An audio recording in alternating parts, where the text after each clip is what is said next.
얼마 전에 본 그 신문 기사 중에 티베트인 20만 명과 라마성 62명이 예수님을 따르기로 결정했다라는 기사를 보았습니다. 티베트인 20만 명과 라마성 62명이 예수님을 따르기로 결정했다. 지구에서 가장 높은 지역인 이 티베트는 대부분이 불교인이고 소수의 이슬람과 기독교인이 있습니다.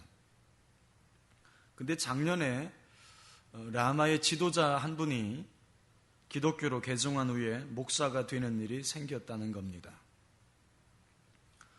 그가 기독교로 개종한 이유가 이러합니다.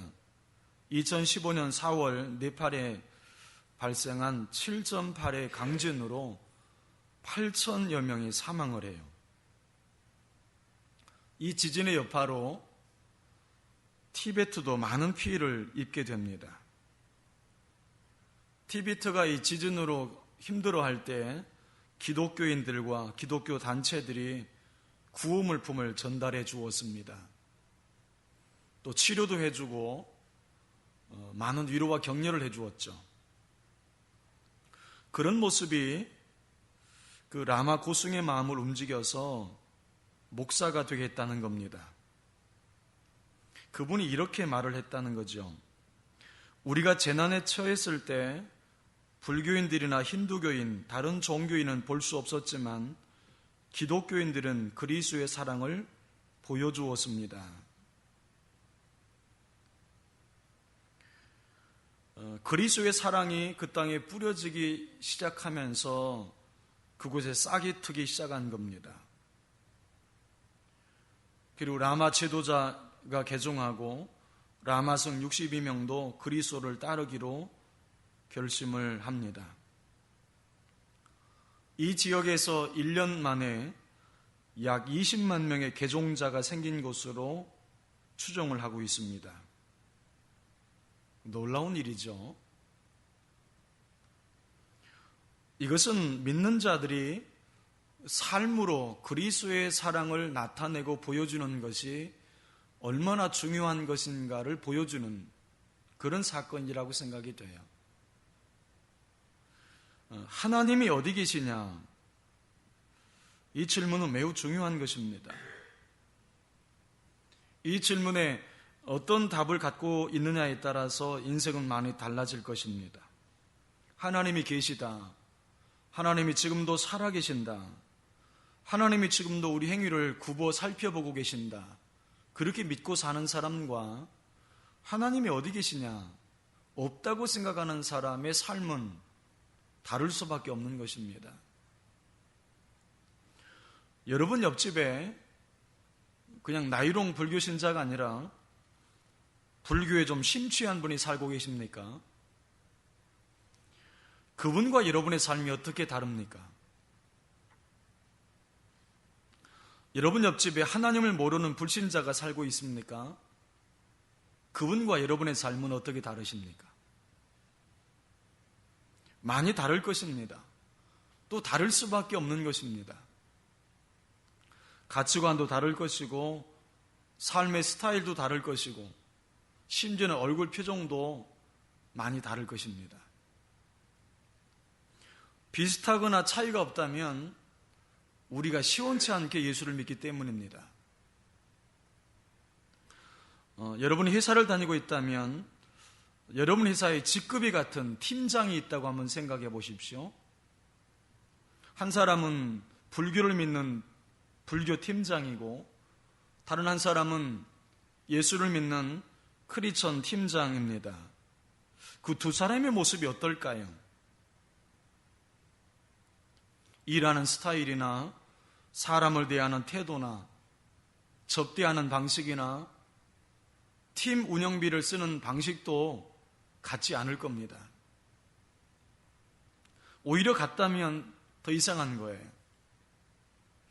비슷하거나 같다면 크리스천 팀장의 믿음이 시원치 않기 때문입니다. 크리스천을 다르게 표현할 수 있다면 저는 이렇게 표현할 수 있다고 생각합니다. 크리스천은 다르게 사는 사람들이다. 다르게 사는 사람들, 다른 길을 걷는 사람들이다. 그렇게 말할 수가 있을 겁니다. 사람은 무엇을 믿고 사느냐가 중요합니다. 사람은 자신이 믿는 것을 닮게 마련이에요. 하나님을 믿으면 하나님을 닮게 되어 있고, 우상을 믿으면 우상을 닮게 되어 있어요. 돈을 믿고 사는 사람에게선 돈 냄새가 납니다. 성도에게선 예수의 향기가 납니다. 사람은 믿고 사는 것을 닮게 되어 있어요. 오늘 이스라엘 백성들을 한번 보십시오. 그들은 하나님이 안 계신다고 믿고 금송아지를 대신 만들어 그걸 하나님으로 믿고 가려고 했어요.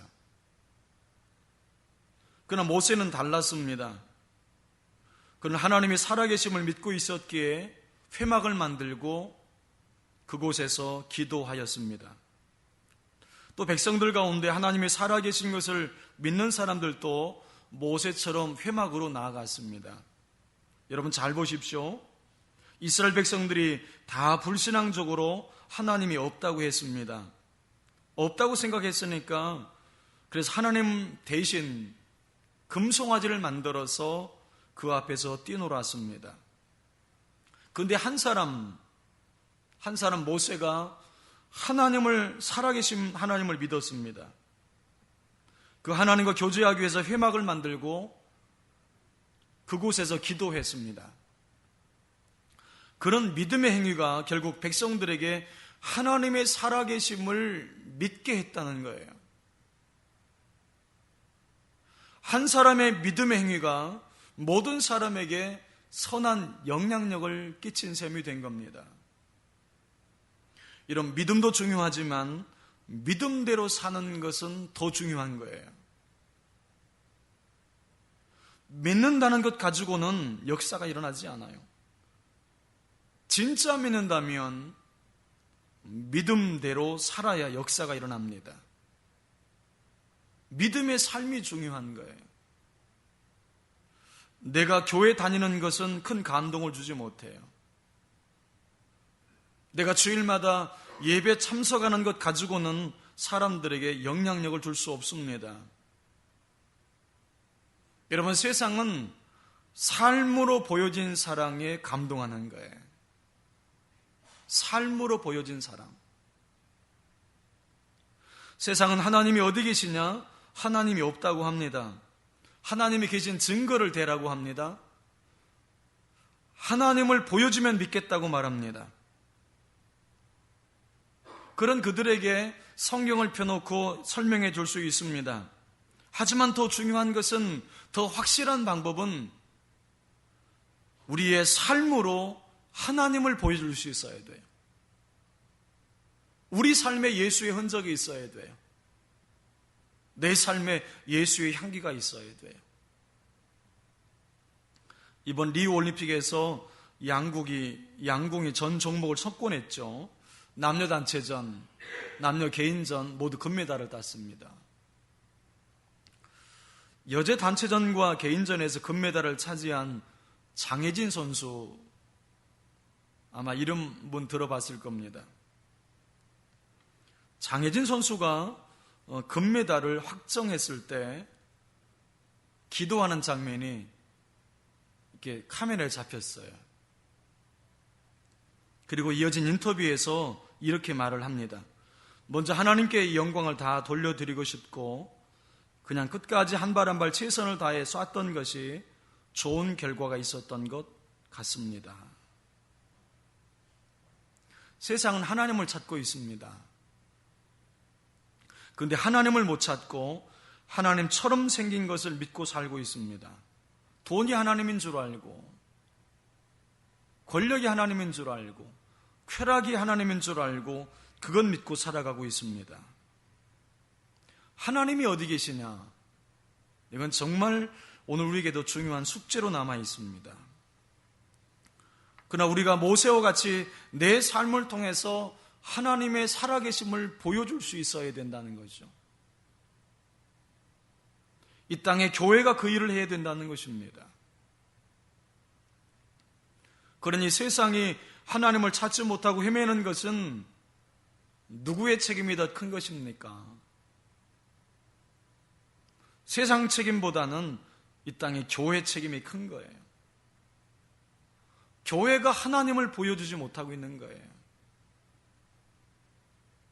교회 다니는 성도들이 삶으로 하나님을 보여주지 못하는 것이 문제라는 생각입니다.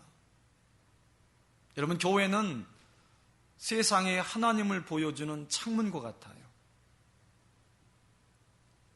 적어도 숭이동에서, 우리 교회가 있는 이 숭이동에서, 용현동에서 하나님이 어디 계시냐 할 때에 주영광교회를 봐.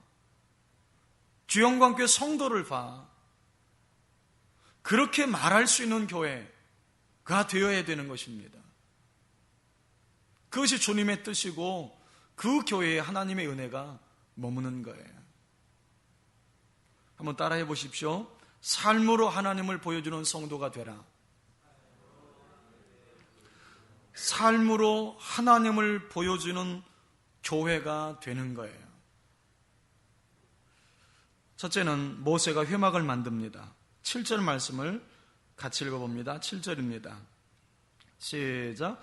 모세가 항상 장막을 취하여 진 밖에 쳐서 진과 멀리 떠나게 하고 회막이라 이름하니 여호와를 앙모하는 자는 다 진 바깥 회막으로 나아가며. 회막이라는 단어가 나오는데, 회막은 히브리어로 오헬 모헤드라는 단어인데 모임의 장막, 만남의 장막이라는 뜻입니다. 그래서 영어로 텐트 오브 미팅이라고 쓴 겁니다. 회막이라고 하는 것은 이스라엘 백성들과 하나님과 만나는 거룩한 장소였던 겁니다. 하나님과 만나는 장소였고 하나님과 교제하는 곳이 회막이었습니다. 거기에 중요성이 있어요. 여러분, 모세 행동을 한번 잘 보십시오. 7절에 보니까 모세가 장막을 취합니다. 그리고는 그 장막을 들고 지금 이스라엘이 머물고 있는 진과 좀 떨어진 곳에 그 장막을 씌웁니다. 왜 굳이 모세가 진 밖에 장막을 씌우고 그것을 회막이라 하였을까요? 다른 식으로 질문해 보면 이럴 수도 있습니다. 왜 굳이 진을 떠나서 다른 곳에서 하나님을 만날 필요가 있었을까요?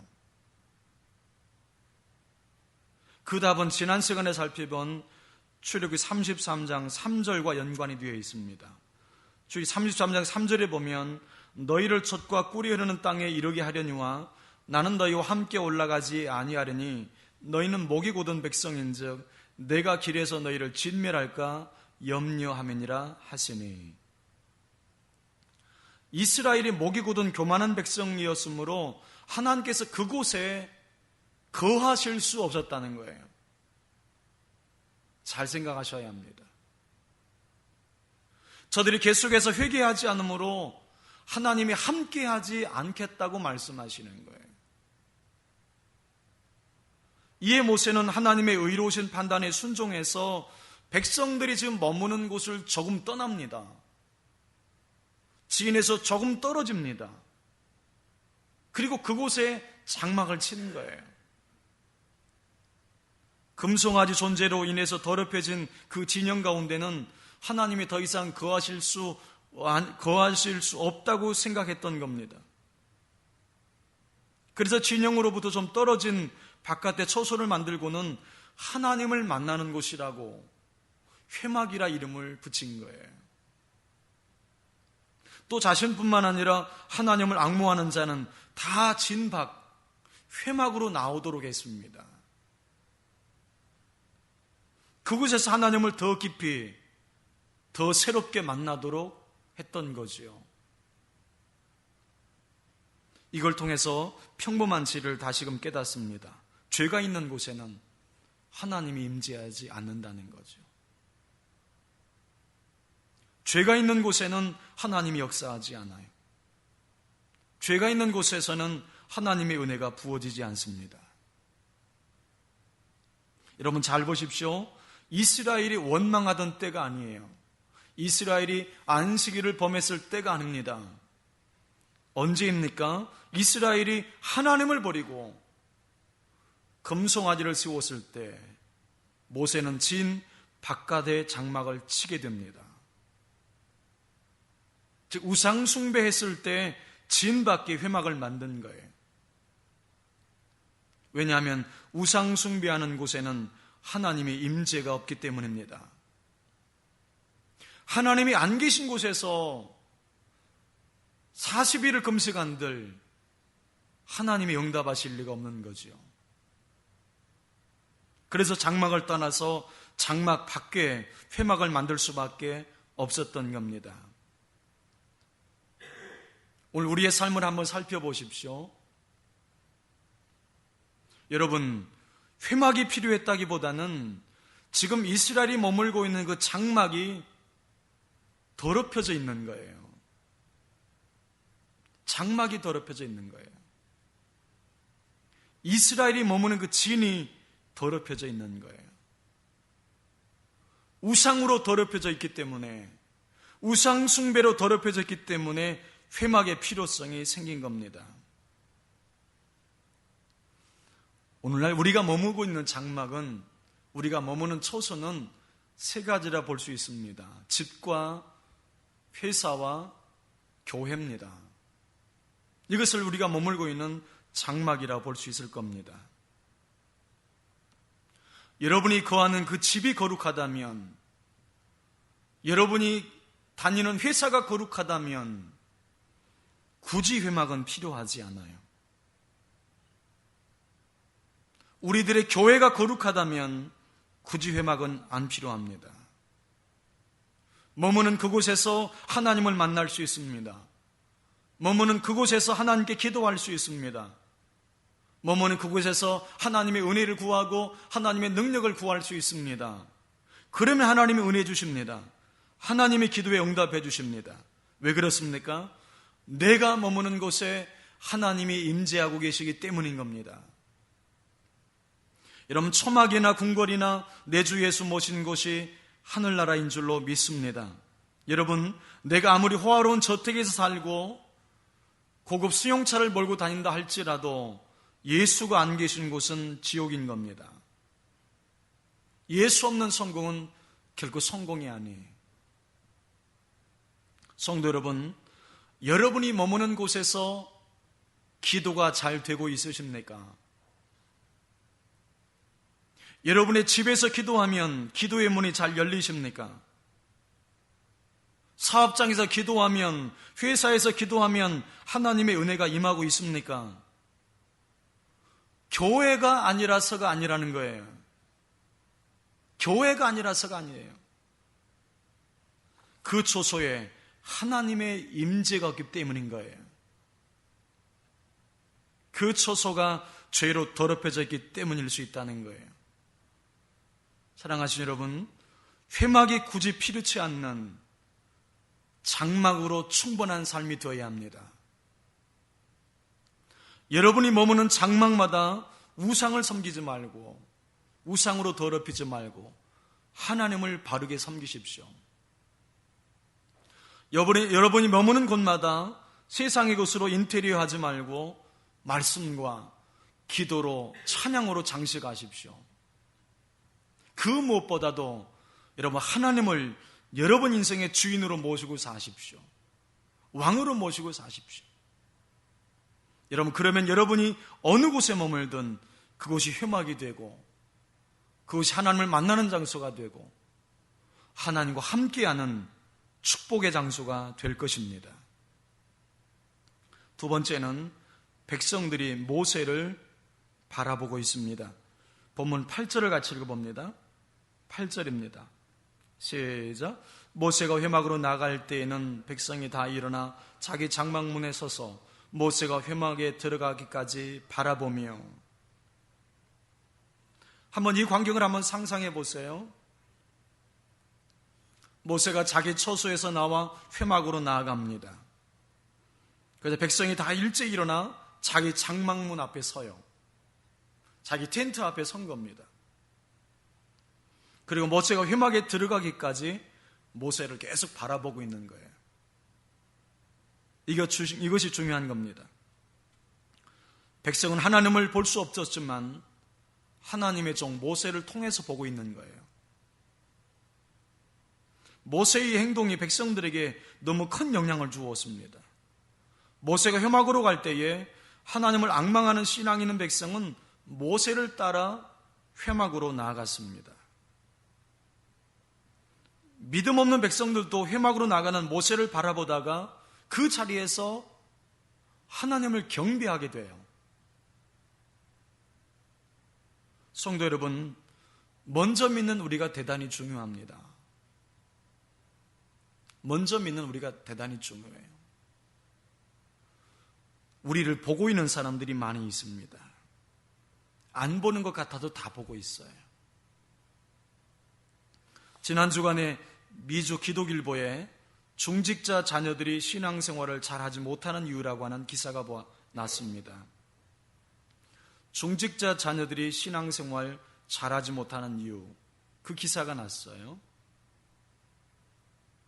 그 기사의 결론은 이것입니다. 부모의 이중적 삶이 자녀들의 신앙생활을 방해하고 있다라는 결론이었어요. 참 마음이 아팠습니다. 교회에서 보여주는 모습과 집에서 보이는 모습이 다르다는 거예요. 여러분, 다르다면 어떤 모습이 진짜일까요? 집에서 보이는 모습이 진짜예요. 교회에서는 기도 잘하고 봉사 열심히 하는 사람으로 인정받는 중직자인데 집에 가서는 신앙의 모습이 안 보인다는 거예요. 그 이중적 모습 때문에 중직자 자녀들의 신앙이 좋지 않다는 거예요. 여러분, 교육학에서도 자녀는 부모가 말하는 대로 자라지 않고 보여주는 대로 자란다 하지 않습니까? 여러분, 신앙교육도 마찬가지. 신앙은 말하는 것이 아니라 보여주는 거예요. 여러분, 교사도 마찬가지예요. 여러분, 교사에게 중요한 점은 그가 위대한 교사냐 아니냐가 아닙니다. 그가 얼마나 하나님의 부르심에 진지하게, 얼마나 실천을 통해서 응답할 수 있느냐에 달려 있어요. 그래서 핀들리 엣지는 이런 말을 했습니다.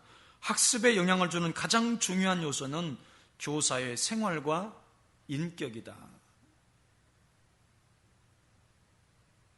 즉, 이 말은 자신의 가르침이 먼저 자신의 삶으로 나타나야만 된다는 거예요. 자신의 가르침이 자신의 삶에 먼저 나타날 수 있어야 된다는 거죠. 그 아이들을 가르치기 전에 먼저 자신을 가르칠 수 있어야 된다는 뜻이에요. 여러분, 교사가 입으로 가르칠 수 있다고 생각하는 순간 그는 반드시 실패합니다. 가장 좋은 교수 방법은 교사의 삶과 인격으로 가르치는 겁니다.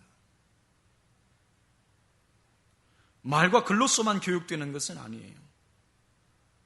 삶으로 티칭해라. 우리가 정말 본받아야 될 중요한 문장입니다. 삶으로 티칭해라. 저는 한때 내가 세상을 좀 바꿔놓아야 되겠다 생각했던 적이 있어요. 목회도 세상을 바꿔놓기 위해서 했고 설교도 세상을 바꾸기 위해서 했었습니다. 그것이 하나님의 계획이라고 생각을 했어요. 근데 어느 순간에 그것보다 하나님의 우선된 계획이 있다는 것을 발견하게 됐습니다. 얼마 전에 읽었던 책에 어느 목사님이 겪으신 에피소드가 기록되어 있었습니다. 이 목사님은 완도에서 열린 연합집회 인도를 위해서 버스를 타고 목포에 갔습니다. 목포를 좀 지나서 완도로 들어가는 지민로에서 어느 아주머니가 벌떡 일어나면서 일어난 이야기를 그분의 책에 기록해 놓으셨더라고요. 그 문장을 그대로 한번 읽어드릴 테니까 잘 한번 보십시오. 기사 아저씨, 이거 진도 가는 거 아니에요? 이 아줌마야, 진도 가는 것은 옆에 있었는데 이거 완도 가는 차예요. 아이고, 큰일 났네. 어떻게 하면 내가 진도를 갈 수 있어요? 다음 정거장에 내려줄 테니 거기서 다시 목포로 가는 버스를 타고 목포에서 진도 가는 차를 타요. 그럼 오늘 저녁에 갈 수 있어요? 오늘 저녁에는 못 가요. 목포까지는 갈 수 있지만 목포에서 진도 가는 차가 없어요. 그랬더니 펄쩍펄쩍 뛰면서 자기 신세 한탄이 시작됐다. 저는 그 글을 가만히 읽다 보면 그 글을 가만히 읽다가 생각난 한 문장이 있었습니다. 목표가 잘못되면 목적지를 돌아서 가는구나. 목표가 잘못되면 목적지를 돌아서 가는구나. 그것이 깨달아졌습니다. 저는 목회를 통해서 세상을 좀 바꿔보려고 했습니다. 그런데 그 목표가 잘못되니까 목적지까지 가는데 얼마나 시간이 걸렸는지 몰라요. 하나님의 계획 가운데 제일 우선되는 것이 있었음을 발견한 것입니다. 하나님의 계획 가운데 제일 우선되는 것은 내가 세상을 바꾸는 것이 아니라 내가 예수를 닮는 것이었습니다. 세상을 바꾸는 것이 아니라 내가 예수를 닮는 것이 하나님의 우선적인 목표였던 거예요. 하나님이 그것을 깨닫게 하셨어요. 사랑하는 내 아들아, 나는 너를 원해. 내가 예수를 닮기를 원해. 네가 예수를 닮을 수만 있다면 하나님 나라는 하나님이 이루실 것이고 열매도 주실 거야. 그 깨달음이 저한테 오는 거예요. 우리는 상황이나 여건에 신경을 쓸 때가 많습니다. 사람들의 반응에 온통 다 신경을 쓸 때가 있어요. 하지만 오직 내가 할 일은 예수를 닮기 위해 끊임없이 그 방향에 서 있는 일이에요. 어떤 상황을 만나도 그 상황 속에서 하나님의 계획은 내가 예수를 닮아가는 것에 있습니다. 그럼 도대체 예수를 닮는 것이 뭘까요? 그것은 예수님의 마음과 예수님의 생각을 담는 겁니다. 예수님의 마음이 뭘까? 예수님의 마음은 위로는 하나님을 사랑하고 아래로는 사람을 사랑하는 것입니다. 예수님의 생각이 뭘까? 하나님의 말씀이 다 예수님의 생각입니다. 이것을 닮아가도록 하나님은 나를 이끌어 가시는 것입니다. 여러분 기억하셔야 합니다. 나를 향한 하나님의 최우선 계획은 성공도 결혼도 취직도 건강도 아닌 내가 예수를 닮는 것입니다. 이것을 깨닫게 되면서부터 자유로울 수가 있습니다. 내가 예수를 닮는 것에 집중할 때 다른 필요한 것들을 하나님이 적절하게 채워주시기 때문입니다. 사랑하신 여러분, 저는 가끔 이런 질문을 던져보곤 합니다. 과연 나를 보고 예수 믿고 싶어질까? 과연 나를 보고 예수 믿고 싶어질까? 과연 나를 보고 내 가족이 예수 믿고 싶어질까? 과연 나를 보고 내 직장 동료가 예수 믿고 싶어질까? 오늘 백성들은 회막에 들어가는 모세를 바라보고 있습니다. 모세 까닭에 장막문에서 하나님을 경배하는 일이 일어났습니다. 누군가 나를 바라보고 있는 거예요. 나를 바라보며 신앙생활하고 있습니다. 그들에게 나는 어떤 사람으로 남고 있을까요? 내 자녀에게 나는 누구일까요? 내 직장 동료들에게 나는 어떤 사람으로 기억되고 있을까요? 여러분 로마서 10장 14절을 같이 읽어봅니다. 로마서 10장 14절입니다. 시작. 그런즉 그들이 믿지 아니하는 일을 어찌 부르리요? 듣지도 못한 일을 어찌 믿으리요? 전파하는 자가 없이 어찌 들으리요? 전파하는 자가 없이 어찌 들으리요? 전파하는 자가 있어야 된다는 거죠.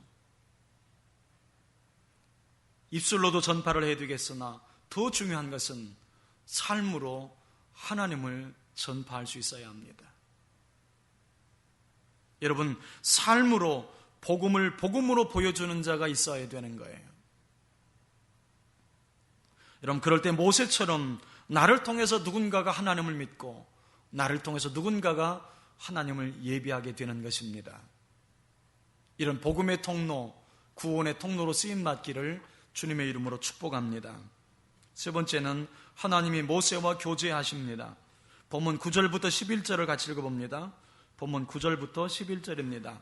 시작. 모세가 회막에 들어갈 때에 구름기둥이 내려 회막문에 서며 여호와께서 모세와 말씀하시니 모든 백성이 회막문에 구름기둥이 서 있는 것을 보고 다 일어나 각기 장막문에 서서 예배하며 사람이 자기 친구와 이야기함 같이 여호와께서는 모세와 대면하여 말씀하시며 모세는 진으로 돌아오나 눈의 아들 젊은 수종자 여호수아는 회막을 떠나지 아니하니라.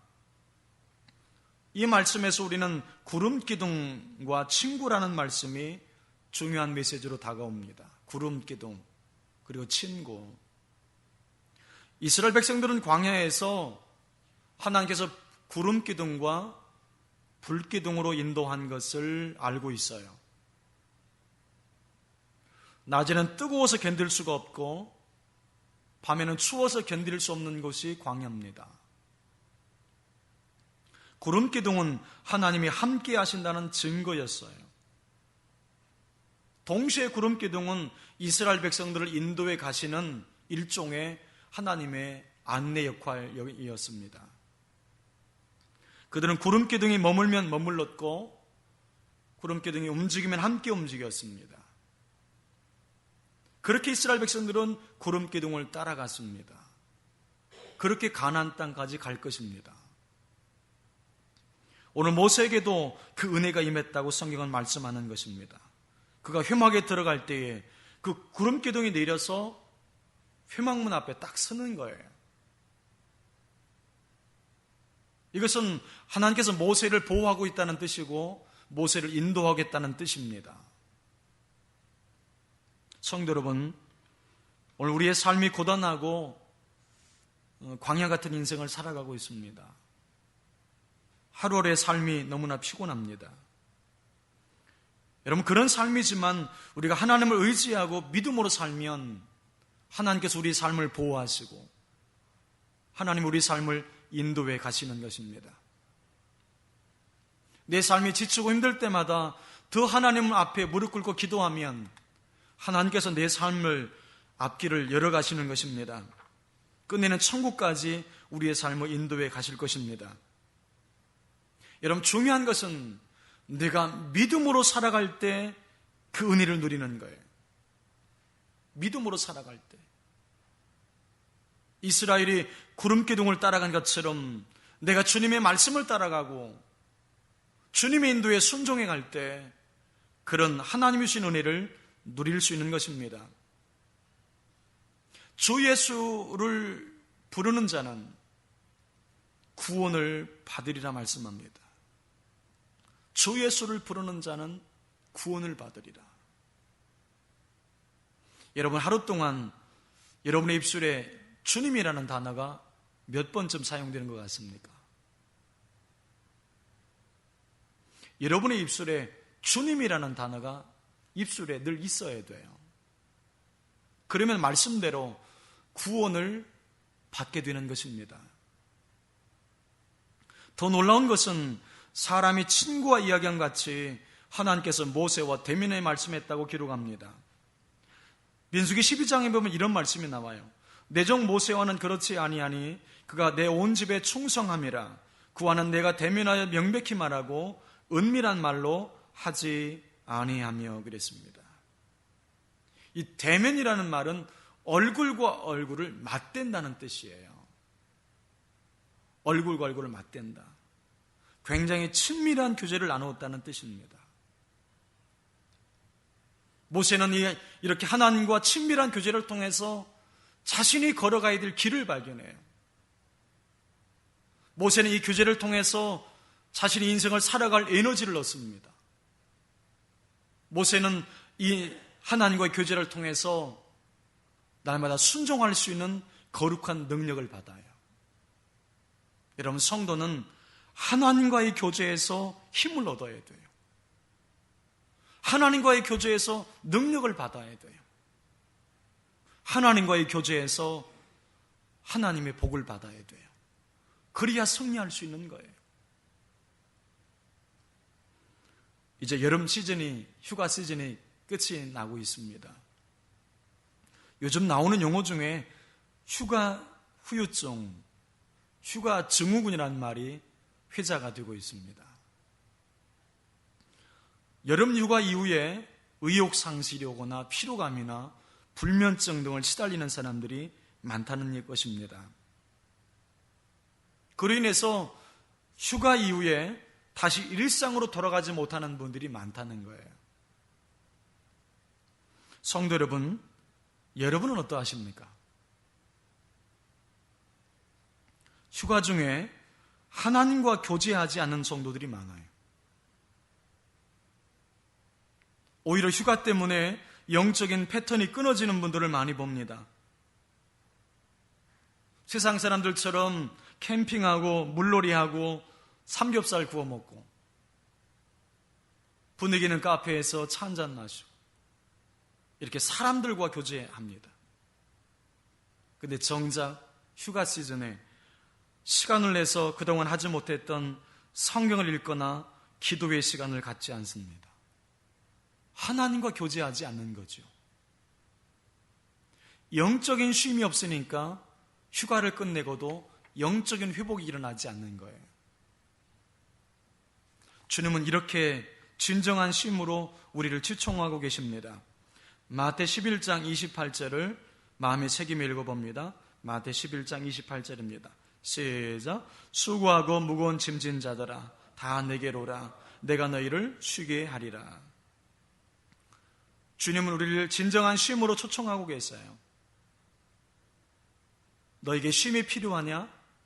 어디로 오라 말씀하십니까? 다 내게로 와라. 내게로 와라.